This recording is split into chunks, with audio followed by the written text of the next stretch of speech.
En desayunos informales, 9 de la mañana, 10 minutos, 6 grados la temperatura actual. Bueno, tema rendición de cuentas. Sí. Ingresemos de nuevo en ese plano. Exactamente. Hace un ratito les contábamos sobre la reunión que había tenido el presidente Luis Lacalle Pou con legisladores del Partido Nacional sobre la rendición de cuentas para saber un poquito más sobre qué es lo que se pretende asignar y a qué sectores y bueno, cómo va a ser todo este debate. Ya recibimos al senador nacionalista Jorge Gandini, que ya está en la mesa con nosotros. Bienvenido. ¿Cómo le va? Gracias, buenos días. Bienvenido. Gracias. Bueno, ayer usted mencionaba los distintos rubros o los distintos sectores a los que se le va a dar prioridad: educación, seguridad, ciencia y tecnología. ¿Qué tan importante es, es el margen de asignación de recursos para esos sectores? Bueno, los que estamos en presupuesto entramos en zafra, ¿no? En todo este periodo de 3-4 meses de tensión, en tanto siempre pasó que hay más demandas que posibilidades. Aún en los momentos, en los años de mejor crecimiento de la economía, siempre la tensión se generó.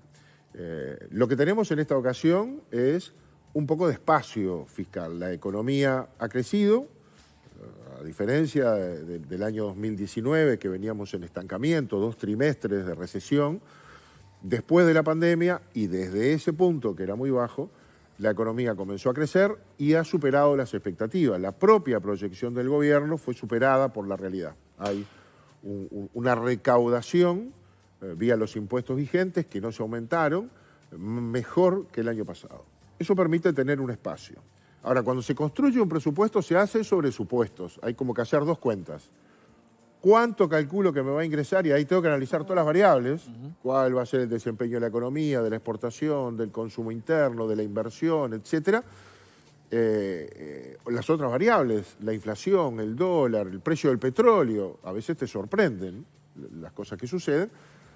Y con lo que calculás tenés, vas a trabajar los gastos, que los que ya están, se mantienen, pero hay que estudiar si se reasignan, y ahí no tendría costo, o si se incrementa. Pero ya no estamos hablando de gastos cero como se habló en su momento. No, esta no va a ser una rendición de gastos cero, esta va a ser la rendición, así como la pasada tuvo un fuerte énfasis en primera infancia, esta lo va a tener en educación.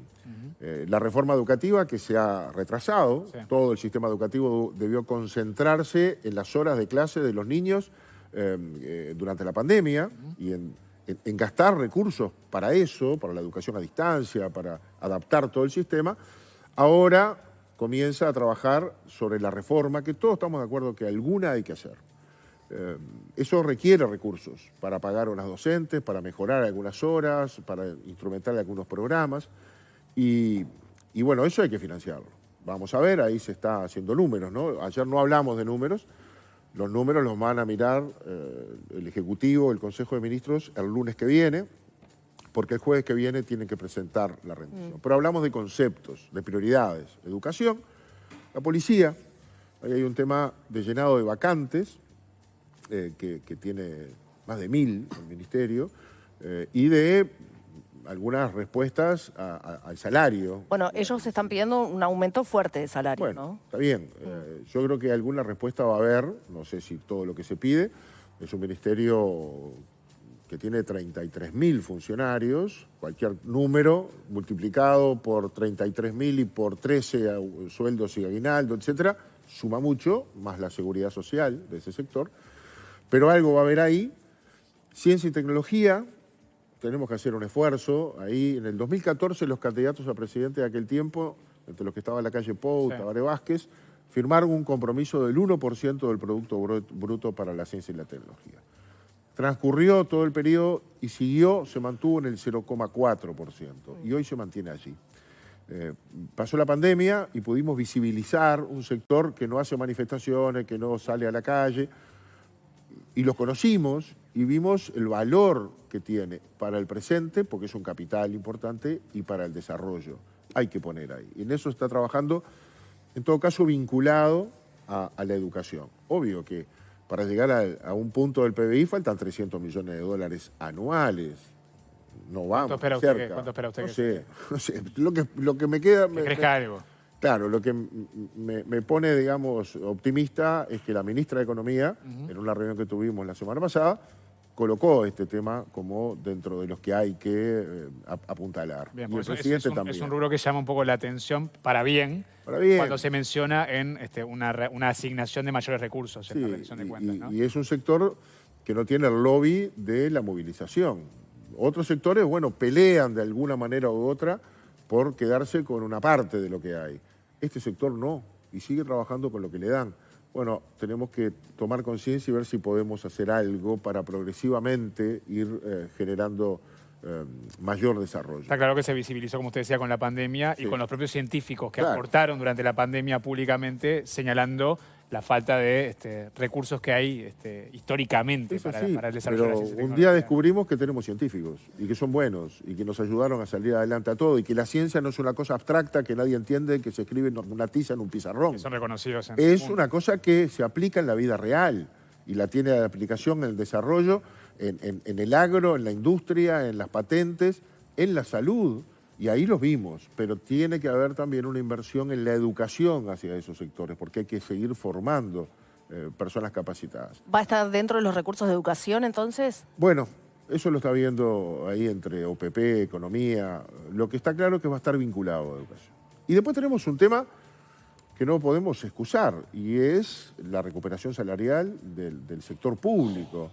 Allí, la ley de presupuesto tomó una decisión que la verdad COFE aceptó de bastante buena manera.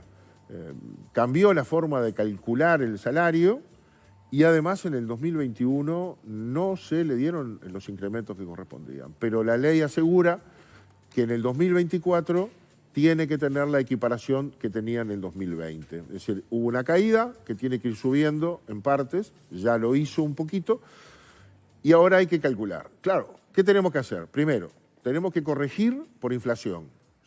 Ahora se da por inflación futura. La inflación futura se calculó en 5.8, va a ser más. Hay que hacer el correctivo de la inflación. Segundo, hay que incrementar por la inflación futura. ¿Cuál va a ser? La que teníamos prevista cuando hicimos la ley de presupuesto, que era, no sé, 4,8 o 3,8, no me acuerdo. No. La inflación ya no es un fenómeno nacional, se le escapó de las manos al proyecto local, tiene influencias internacionales, hay que corregir por inflación prevista ahora en un nuevo cálculo para el 2023. Y hay que recuperar un poco de lo perdido, porque hay que terminar de recuperar el 1 de enero del 2024. O sea, el compromiso era empezar a recuperar ahora. Eso es plata, ¿no? Eso es mucha plata. No, y además tienen que ponerse de acuerdo en cuánto es efectivamente la cifra perdida de salario. Me consta ¿no? que se está trabajando en eso, que hay conversaciones. El punto de partida de la diferencia es enorme. Por lo pronto, en las mesas de educación se hablaba un 2,9% por parte del gobierno, una fórmula que tampoco quedó muy clara en las reuniones de cuánto era exactamente que se había perdido, frente a un 8%, 7,96% que entienden los funcionarios, ¿no? Ahí tenemos hasta diferencias de cómo aprobamos. Recordar que los entes autónomos y servicios descentralizados de naturaleza industrial y comercial, el presupuesto no lo aprueba el Parlamento, lo aprueba OPP. Pero la ley de presupuesto, cuando marca incrementos salariales, tiende a replicarse en los demás sectores públicos. Por lo tanto, el volumen de funcionarios que está atrás de esa decisión es muy importante. Hay allí 300.000 vínculos laborales, o sea, 300.000 sueldos públicos. Ahí incluyo las intendencias, está todo, ¿no? Pero la gran mayoría, donde hay un componente importante de policías y militares, que son funcionarios públicos con regímenes diferentes, bueno, ahí hay que ver cuáles son las posibilidades que tenemos. También hay otras demandas de socios de la coalición, de ministros. Sí. Cuando uno suma todo, pasa raya, hay que ver a cómo estamos de lo que se prevé recaudar. Y a partir de ahí lo que se toman son decisiones políticas. La primera es del Ejecutivo, que elabora su iniciativa. Después viene un debate parlamentario, donde nosotros lo que no podemos es incrementar el gasto. Claro, pueden reasignar. Salvo que pusiéramos impuestos, o sea, salvo que lo financiemos ese gasto. Pero si no aumentamos el gasto, lo que podemos es reacomodarlo, se llama reasignar. Sacamos de acá, que no es prioritario, y ponemos acá. Ese será otro debate, en lo que tiene costos. Obvio que en la rendición van a venir algunas otras reformas que no tienen costo necesariamente y que van a dar para el debate, ¿no? Por ejemplo, certificaciones médicas, un tema pendiente desde la ley de presupuesto. De los funcionarios públicos. De los funcionarios públicos. Es un tema que todos coincidimos que algo hay que hacer. COFE también entiende, porque hay un altísimo nivel de certificados médicos, de certificaciones médicas en el Estado, algunos muy prolongados. Hay un estudio que la ley de presupuesto le encomendó hacer al Servicio Civil que hizo, que es bien llamativo, ¿no? Porque desagrega por semanas del año, días de la semana, lugares donde se producen organismos, donde se producen las certificaciones. Y claro, resulta que los viernes y los lunes son los días que más se enferma la gente. Resulta que las semanas cercanas a los feriados largos hay mucha más enfermedad que otros días. Hay algunos organismos con más enfermedades. El certificado médico, en algunos lados, es realizado por un propio funcionario del mismo organismo que termina siendo compañero de trabajo. Y hay a veces un lápiz fácil para decir, bueno, te doy 3 días. Hay lugares como la policía que tienen un nivel altísimo. Es verdad que tienen un estrés especial, pero diagnosticar estrés también es complicado. ¿Y cuál es la postura que tiene el Ejecutivo, la OPP, sobre esto? Y bueno, va a venir una iniciativa que hemos estado conversando. A mí no me satisface totalmente, pero tiene algunas cosas que están buenas. Algunas que yo mismo propuse, por ejemplo... Por ejemplo, eso, sí. A ver, ahora la ley de presupuesto le encomendó al BPS hacer un registro que tiene todos los datos, por lo menos de todos los trabajadores del BPS. Ahí están los públicos y los privados. Y con eso, y un régimen que hay de comunicación inmediata de la certificación médica, lo que puede hacer el BPS es cruzar datos. Entonces, si hay un funcionario que trabaja, es docente aquí enfrente en el Liceo 21 y es docente en un colegio católico, o sea, tiene un trabajo privado y un trabajo público, y resulta que en el público presentó una certificación médica, nos vamos a enterar si también presentó la certificación médica en el privado. Porque si está trabajando en el privado... Ahora no vale estar enfermo solo de mañana, por ejemplo. Eso es causal de destitución. Tiene que ser causal de destitución. Y yo creo que esas cosas van a venir y eso va a mostrar, porque genera un enorme desaliento en el buen funcionario, que el de al lado sabe que no está enfermo, pero hace una semana que no viene porque le dieron el certificado. Entonces, yo hago mi trabajo, vengo todos los días a trabajar, gano lo mismo que el que no viene y además el trabajo de él me lo dan a mí. Y eso que usted lo viene negociando y hablando con COFE particularmente. Lo venimos hablando. ¿Hay anuencia por parte del Sindicato de Funcionarios Públicos? Bueno, con estas cosas que al mal funcionario se lo sancione, sí. El punto de equilibrio es no perjudicar al buen funcionario, que no se enferma nunca y de repente el día que se enferma tenga un régimen distinto al de ahora, porque estamos tratando de corregir los desvíos, digamos, que el sistema tiene. Hay que hilar fino. Yo creo que vamos a encontrar algún camino en eso. Esas son cosas que no tienen costo necesariamente. Van a venir otras en los propios ministerios. Las rendiciones, como dan garantía que salen rápido y no duermen en el Parlamento debates larguísimos, esos 45 días en cada Cámara se aprovechan muchas veces para incorporar algunas reformas. Y algunas de ellas van a venir en varios de los ministerios. Me quedó pendiente el tema de educación. Decías cuando empezamos que no habían hablado de números concretamente, pero de porcentaje del PBI destinado, ¿se puede acercar al 6? Siempre presente. Lo que pasa es que el PBI es una variable también. Si yo tengo el 6% del PBI, pero el PBI pasó de 60.000 millones a 50.000 millones, como nos pasó, y a menos también, el 6% queda más chico. Y yo no le puedo sacar dinero porque cayó el porcentaje. Entonces nosotros no hablamos de porcentajes, tenemos que hablar de montos concretos para fines determinados. Tenemos que orientar los recursos y gastarlos bien. Hay mucho mal gasto en la vuelta que al final termina desviándose y no se aprovecha en lo que se debe. Entonces, hay todo un enorme esfuerzo para que los recursos lleguen a donde se quiere que lleguen. Y nosotros exigimos rendiciones de cuentas de resultados, nosotros adentro de la coalición. Hay cosas con las que estamos conformes y otras que no. Claro, pero si se habla de una reforma educativa, con todo lo que eso implica, debería eso claro, determinar que haya una asignación de recursos más importante. Sí, lo que pasa es que si usted dice, vamos a hacer un plan de vivienda, va a llevar tanto tiempo, yo a los 2 años veo ladrillos, techo, puertas y ventanas, lo puedo medir, a ver cuánto hicieron, que digo, tantas soluciones habitacionales. Y después desagrego, digo, tantas soluciones son casas, tantas otras soluciones son conexiones a las redes sanitarias. Pero en educación es más abstracto eso.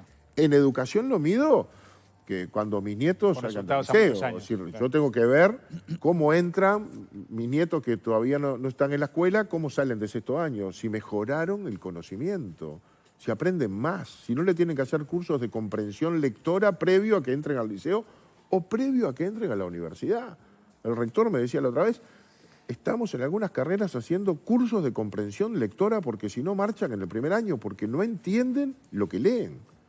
Y para pasar primera edad de facultad, lo primero que tienen que hacer es entender lo que leen. Así que la previa son cursos de orientación, de comprensión lectora, comprender lo que leen. Bueno, esas son deterioros en la calidad educativa. Eso usted no lo va a cambiar de un día para otro. Tiene que preparar docentes, cambiar sistemas, poner a los mejores en los lugares más duros, no al revés. Hoy ponemos a los nuevos en los lugares más duros y se van corriendo hacia lugares con mejores desempeños laborales en la medida que pasan los años y eligen horas. El vínculo más largo con un centro educativo es muy importante. Es muy importante que el docente reciba un niño, conozca a la familia, pasó de año, el año siguiente es el mismo docente que recibe el hermano. Esas cosas que pasan mucho en la educación privada no pasan en la pública por la movilidad que hay abajo. También es verdad que el sector educativo es de los más resistentes a los cambios, muy resistente. Ahora, el gobierno con la LUC, por ejemplo, ha hecho un fuerte hincapié en la defensa de las modificaciones en la gobernanza de la educación y cómo eso le da al Poder Ejecutivo en el Ministerio de Educación un ministerio mucho más político, con más potestades y con posibilidades de hacer cambios más rápidos. Ese ha sido el argumento del gobierno para los cambios que se produjeron que determinarían una reforma educativa que es la que están Yo diría que anunciando. la decisión de la reforma y los contenidos lo hace la ANEP. El Ministerio tiene un rol coordinador más importante, pero la ejecución y las decisiones de fondo y pedagógicas las hace la ANEP. Lo que cambió sustancialmente es que los consejos son más pequeños, que los consejos desconcentrados participan en la reunión del CODICEN. En el CODICEN están representados los delegados docentes, hay 2 de 5, y los otros no son consejos, son unipersonales, son directores generales, pero participan en las decisiones del CODICEN y hay una gobernanza un poco más ágil, menos de asamblea y de intereses contrapuestos. Eso parece no haber generado demasiados problemas y por el contrario se nos dicen que le da más agilidad al sistema. Pero eso es una herramienta. Ahora hay que ponerle cabeza para terminar... Y recursos. Y recursos para financiar, para que haya menos deserción, menos ausentismo docente, más integración e inclusión. Hoy la escuela y el liceo sustituyen mucho el rol de la familia. La escuela empieza enseñando a decir buenos días, muchas gracias, pase usted, cosa que no aprenden. Es decir, no solo instruye, tiene que educar, tiene que sustituir a la familia, tiene que dar de comer. Todo eso son recursos, pero también es logística, también es organización y también es decisión, es voluntad. Por eso hay que hacer la reforma con los docentes, no se puede hacer contra los docentes. Y en ese sentido, más allá de los conflictos, creo que se viene haciendo un buen trabajo. Por eso hay que dar los recursos para seguir en ese camino, ¿no? Una más sobre la rendición. ¿Qué puede pasar eventualmente con el IAS, que fue uno de los compromisos de campaña y el presidente ha manejado que en la medida de lo posible va a intentar por lo pronto reducirlo? Bueno, el presidente tiene ese tema en la cabeza. IAS en las franjas más bajas, IRPF en las franjas más bajas. Cuando se dice IAS en las franjas más bajas, en realidad tampoco son las franjas más bajas, ¿no? Porque IAS tiene, digamos, hay una parte, el 75% de los jubilados no pagan IAS. Correcto, es correcto. A partir de 40.000 pesos pagarían. Yo con el IAS tengo un tema moral. Quien trabajó toda la vida y se jubila con el 55% de lo que ganaba en actividad, ya pagó durante toda su vida y ahora le cobramos un impuesto por ser jubilado. Entonces, conceptualmente, ideológicamente, para mí no corresponde. No es si cobra mucho o poco, si tiene una franja de descuento muy grande o no. Veamos qué podemos hacer ahí. Mi opinión personal, sin desmedro del derecho que tienen los jubilados a reclamar que se les vaya sacando, en este momento hay que iniciar por el IRPF. Subir la franja mínima. De alguna manera, sea por incorporar deducciones vinculadas a la educación y a gastos esenciales de las familias, o subir el monto a partir del cual se tributa el IRPF, de modo de liberar los sectores de menos ingresos, Cuando en el 2007 el Frente Amplio presentó este proyecto, Astori llegó al Parlamento y nos dijo que iba a recaudar 300 millones de dólares por año. Sobre el final del debate corrigió y dijo que eran 500 millones de dólares. En el 2019 recaudó 1.970 millones de dólares el IRPF más el IAS. Iba a recaudar 300, 1.970 millones. O sea, es un monto muy importante del que el Estado no puede prescindir de un día para el otro, porque ese dinero entra y ya está gastado. Y está gastado en gastos corrientes. Ahí se pagan sueldos, se paga funcionamiento. Por lo tanto, no es fácil achicarlo. Pero también es verdad que le metemos la mano en el bolsillo al que trabaja todo el tiempo. Y es el más castigado. Nosotros estamos desarrollando, duplicando los recursos a los sectores más vulnerables. De muchas maneras. Tarjetas, cosas. UTE. UTE destina 25 millones de dólares de renuncia porque a 113.000 familias, hogares, le cobran nada más que el 10% de lo que consumen. Hay 113.000 hogares que pagan menos de 300 pesos de luz. Eso lo subsidia UTE. 12 millones de dólares acabamos de pasar el otro día para ANCAP, para que le pueda rebajar al 50% la garrafa de 13 kilos a los sectores que más lo necesitan. Pero hay otra franja de la sociedad que no recibe planes sociales porque tiene trabajo, pero tiene bajos salarios. Y en estos tiempos el bajo salario rinde poco.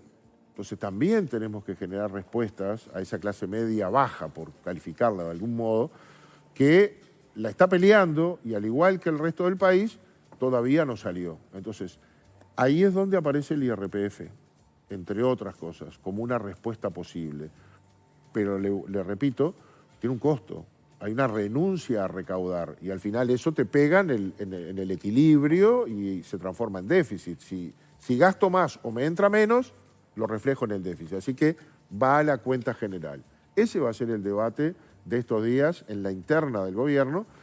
Nos ha consultado a todos el presidente, tiene una visión general y nos va a mandar el proyecto. Después empezamos el segundo tiempo, que es en ambas cámaras del Parlamento. Cuando se ha hablado de la posibilidad de la rebaja de impuestos, ¿estábamos hablando de esto entonces, del IRPF?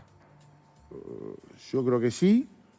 También el gobierno, yo no sé si tiene que ver con la rendición, pero está trabajando alguna fórmula más del IVA más personalizado.